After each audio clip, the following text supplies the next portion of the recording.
அண்ணே, 1 litre mango juice கொடுங்கண்ணே. இருப்பா தம்பி, எடுத்துட்டு வர்றேன். இந்தாப்பா தம்பி, மேங்கோ ஜூஸ் எடுத்துக்கோ. அண்ணே, மேங்கோ ஜூஸ் எவ்வளவு ரூபாய் அண்ணே? 50 ரூபா கொடு தம்பி. சரிண்ணே. இந்தாங்கண்ணே 50 ரூபா. டேய், ஒரு நிமிஷம் இருடா. என்னடா கேட்டதும் காசை தூக்கி கொடுக்கற? இந்த ஜூஸோட விலை 25 ரூபா தான். டேய் இல்லடா, நான் இதுக்கு முன்னாடி ஜூஸ் வாங்கியிருக்கேன்டா. 50 ரூபாய் தான்டா. ஆமா தம்பி, இந்த ஜூஸோட விலை 50 ரூபா தான். டேய், அது எனக்கும் தெரியும்டா. இப்ப பாரு எப்படி ஜூஸோட விலைய குறைக்கிறேன். டேய் வேணாம்டா, காசு கொடுத்துட்டு போயிடலாம்டா.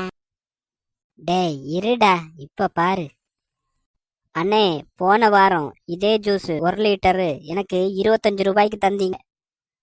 என்ன என் நண்பனை ஏமாத்தா பாக்குறீங்களா? 25 ரூபாய் எடுத்துட்டு மிச்சம் 20 ரூபாய கொடுங்க. இல்லப்பா தம்பி, இது 50 ரூபா தான். நம்ம நாட்டுல எங்க போனாலும் இதே விலை தான். என்னண்ணே சொல்றீங்க? நான் தான் போன வாரம் 25 ரூபாய்க்கு இதே ஜூஸ் வாங்கி போனேன்னு சொல்றேன்ல. நம்ப மாட்டீங்களா? என்னைய சந்தேகப்படுங்களா? என்ன பண்றது இவனை? என்ன சொன்னாலும் அதையே சொல்லிட்டு இருக்கான். சரி, இவனுக்கு ஒரு நல்ல பாடம் படி கொடுத்துட வேண்டியதுதான். ஆமா தம்பி, இப்ப ஞாபகம் வந்துச்சு. போன வாரம் யாரோ ஒருத்தருக்கு 50 ரூபா ஜூஸுக்கு பதிலா 25 ரூபா வாங்கிட்டேன். உங்களுக்கு எவ்வளவோ நல்ல மனசு தம்பி, நீங்களாவே வந்து சொல்லிட்டீங்க. அப்போ நீங்க தர வேண்டிய மிச்சம் 25 ரூபாயையும் இப்ப கொடுத்துடுங்க தம்பி.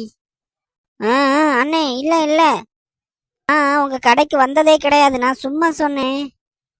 மவனே, அப்படி வாடி வலிக்கு